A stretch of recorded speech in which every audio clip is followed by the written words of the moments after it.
রাজবাড়ী কুষ্টিয়া আঞ্চলিক মহাসড়কের বালিয়াপাড়ায় বাস ও ট্রাকের সংঘর্ষে 10 জন আহত হয়েছে। পুলিশ জানায়, সকালে কুষ্টিয়া থেকে রাজবাড়ীগামী শতটা নামের একটি বাসের সাথে ট্রাকের সংঘর্ষ হলে হতাহতের এই ঘটনা ঘটে।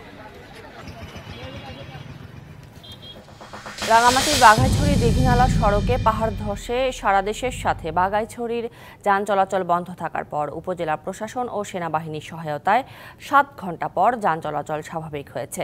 সড়ক থেকে মাটি অপসারণের পর দুপুর 2টা থেকে আবারও যান চলাচল শুরু হয়। হবিগঞ্জের মাধবপুরে ট্রাক ও প্রাইভেট কারের মুখোমুখি সংঘর্ষে নিহত 5 জনের মধ্যে পটুয়াখালীর এক পরিবারের 4 জনের দাফন সম্পন্ন হয়েছে। সকালে বোয়ালিয়া গ্রামে তাদের পারিবারিক কবরস্থানে দাফন করা হয়। এ সময় স্বজনদের আহাজারিতে পুরো এলাকা ভারী হয়ে ওঠে।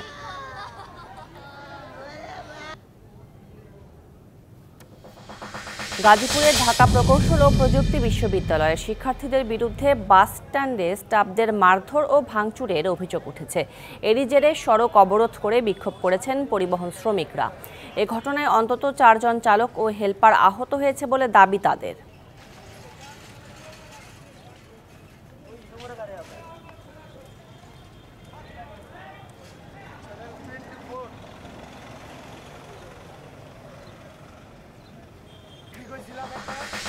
সারা দেশে প্রচণ্ড তাপদাহ চলছে। তীব্র গরমে পানি ও বাসস্থানের অভাবে কষ্ট পাচ্ছে পাখিরাও।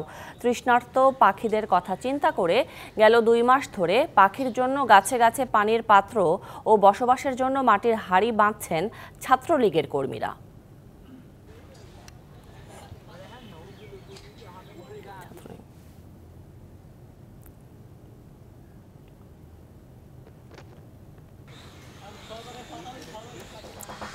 চট্টগ্রামের মুজাফফরাবাদ হত্যাকাণ্ড দিবস আজ। 1971 সালের এই দিনে পাকিস্তানি বাহিনী পটিয়া উপজেলার হিন্দু অধ্যুষিত মুজাফফরাবাদ গ্রামে অতর্কিত হামলা করে হত্যা করা হয় 3 শতাধিক নারী, পুরুষ ও শিশুকে।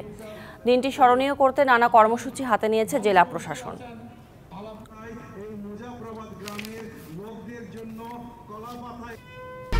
1, 2, 3 ঢাকায় জমি জিতে নিন 100% ক্যাশব্যাক সহ 20 কোটি টাকার পুরস্কার।